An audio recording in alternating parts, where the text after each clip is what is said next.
नेहम chapter 1। नीनवे के विषय में भारी वचन। एल्कोशी नहूम के दर्शन की पुस्तक।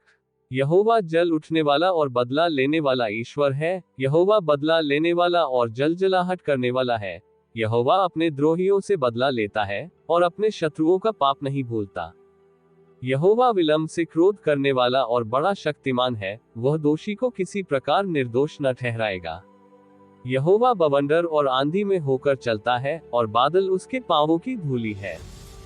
उसके घुड़कने से महान सूख जाते हैं और समुद्र भी निर्जल हो जाता है। बाशान और कर्मेल कुम्हलाते और लबानोन की हरियाली जाती रहती है। उसके स्पर्श से पहाड़ कांप उठते हैं और पहाड़ियां गल जाती हैं। उसके प्रताप से पृथ्वी वरन सारा संसार अपने सब रहने वालों समेत थरथरा उठता है। उसके क्रोध का सामना कौन कर सकता है, और जब उसका क्रोध भड़कता है तब कौन ठहर सकता है। उसकी जलजलाहट आग की नाई भड़क जाती है और चट्टानें उसकी शक्ति से फट फट कर गिरती हैं। यहोवा भला है, संकट के दिन में वह दृढ़ ठहरता है और अपने शरणागतों की सुधि रखता है। परंतु वह उमड़ती हुई धारा से उसके स्थान का अंत कर देगा और अपने शत्रुओं को खदेड़कर अंधकार में भगा देगा। तुम यहोवा के विरुद्ध क्या कल्पना कर रहे हो? वह तुम्हारा अंत कर देगा, विपत्ति दूसरी बार पड़ने न पाएगी। क्योंकि चाहे वे कौंटों से उलझे हुए हों और मदिरा के नशे में चूर भी हों, तो भी वे सूखी खूंटी की नाई भस्म किए जाएंगे।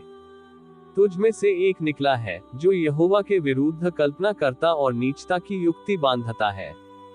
यहोवा यूं कहता है, चाहे वे सब प्रकार के सामर्थी हों और बहुत भी हों, तो भी पूरी रीति से काटे जाएंगे और शून्य हो जाएंगे।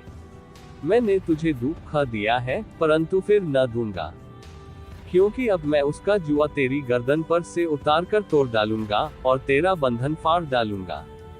यहोवा ने तेरे विषय में यह आज्ञा दी है कि आगे को तेरा वंश न चले। मैं तेरे देवालयों में से धली और गढ़ी हुई मूरतों को काट डालूंगा। मैं तेरे लिए कब्र खोदूंगा, क्योंकि तू नीच है। देखो, पहाड़ों पर शुभ समाचार का सुनाने वाला और शांति का प्रचार करने वाला आ रहा है। अब हे यहूदा, अपने पर्व मान और अपनी मन्नतें पूरी कर, क्योंकि वह ओछा फिर कभी तेरे बीच में होकर न चलेगा और पूरी रीति से नाश हुआ है। नेहम चैप्टर 2। सत्यानाश करने वाला तेरे विरुद्ध चढ़ाया है। गढ़ को दृढ़ कर, मार्ग देखता हुआ चौकस रह, अपनी कमर कस, अपना बल बढ़ा दे। यहोवा याकूब की बड़ाई इस्राएल की बड़ाई के समान ज्यों की त्यों कर रहा है, क्योंकि उजाड़ने वालों ने उनको उजाड़ दिया है और दाखलता की डालियों को नाश किया है। उसके शूरपीरों की ढालें लाल रंग से रंगी गईं, और उसके योद्धा लाल रंग के वस्त्र पहने हुए हैं। तैयारी के दिन रथों का लोहा आग की नाई चमकता है और भाले हिलाए जाते हैं। रथ सड़कों में बहुत वेग से हाँके जाते हैं। वे पलीतों के समान दिखाई देते हैं और उनका वेग बिजली का सा है। वह अपने शूरवीरों को स्मरण करता है। वे चलते चलते ठोकर खाते हैं। वे शहरपनाह की ओर फुर्ती से जाते हैं और काठ का गुम्मट तैयार किया जाता है। नहरों के द्वार खुल जाते हैं और राजभवन गलकर बैठा जाता है। खुसेब नंगी करके बंधुआई में ले ली जाएगी और उसकी दासियां छाती पीटती हुई पिंडुकों की नाई विलाप करेगी। नीनवे जब से बनी है तब से तालाब के समान है, तो भी वे भागे जाते हैं और खड़े हो ऐसा पुकारे जाने पर भी कोई मुंह नहीं फेरता। चांदी को लूटो, सोने को लूटो, उसके रखे हुए धन की बहुतायत और विभव की सब प्रकार की मनभावनी सामग्री का कुछ परिमाण नहीं। वह खाली, छूछी और सूनी हो गई है। मन कच्चा हो गया और पांव कांपते हैं, और उन सबों की कटियों में बड़ी पीड़ा उठी और सबों के मुख का रंग उड़ गया है। सिंहों की वह मांद और जवान सिंह के आखेट का वह स्थान कहाँ रहा, जिसमें सिंह और सिंहनी अपने बच्चों समेत बेखट के फिरते थे। सिंह तो अपने डांवरुओं के लिए बहुत आहेर को फाड़ता था और अपनी सिंहनियों के लिए आहेर का गला घोंट घोंट कर ले जाता था और अपनी गुफाओं और मांदों को आहेर से भर लेता था। सेनाओं के यहोवा की यह वाणी है, मैं तेरे विरुद्ध हूँ और उसके रथों को भस्म करके धुएं में उड़ा दूंगा और उसके जवान सिंह सरीखे वीर तलवार से मारे जाएंगे। मैं तेरे आहेर को पृथ्वी पर से नाश करूंगा और तेरे दूतों का बोल फिर सुना न जाएगा। नेहम चैप्टर 3। हाय उस हत्यारी नगरी पर, वह तो छल और लूट के धन से भरी हुई है, लूट कम नहीं होती है। घोड़ों की फटकार और पहियों की घड़घड़ाहट हो रही है। घोड़े कूदते फांदते और रथ उछलते चलते हैं। सवार चढ़ाई करते, तलवारें और भाले बिजली की नाई चमकते हैं, मारे हुओं की बहुतायत और लोथों का बड़ा ढेर है, मुर्दों की कुछ गिनती नहीं, लोग मुर्दों से ठोकर खा खाकर चलते हैं। ये सब उस अति सुंदर वेश्या और निपुण टोनहीन के छिनाले के द्वारा जाति जाति के लोगों को और टोने के द्वारा कुल कुल के लोगों को बेच डालती है। सेनाओं के यहोवा की यह वाणी है, मैं तेरे विरुद्ध हूँ और तेरे वस्त्रा को उठाकर तुझे जाति जाति के सामने नंगी और राज्य राज्य के सामने नीचा दिखाऊंगा।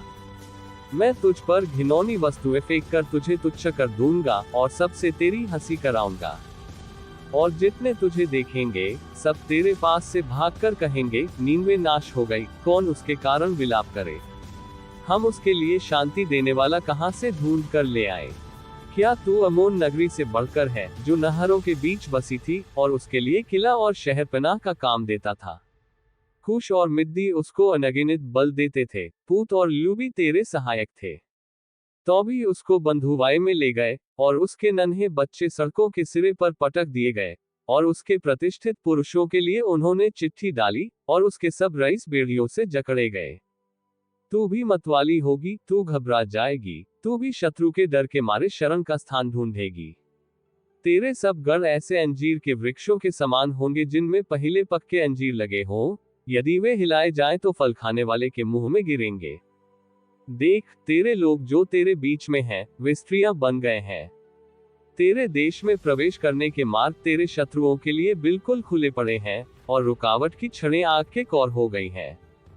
घिर जाने के दिनों के लिए पानी भर ले और गढ़ों को अधिक दृढ़ कर कीचड़ ले आकर गारा लताड़ और भट्ठे को सजा। वहां तू आग में भस्म होगी और तलवार से तू नाश हो जाएगी। वह यलेक नाम टिड्डी की नाई तुझे निगल जाएगी, यद्यपि तू अरबे नाम टिड्डी के समान अनगिनत भी हो जाए।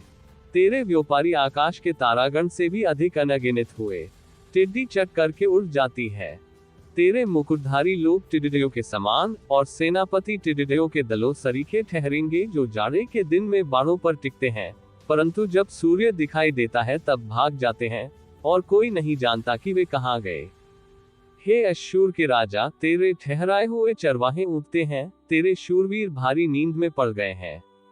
तेरी प्रजा पहाड़ों पर तितर बितर हो गई है और कोई उनको फिर इकट्ठे नहीं करता।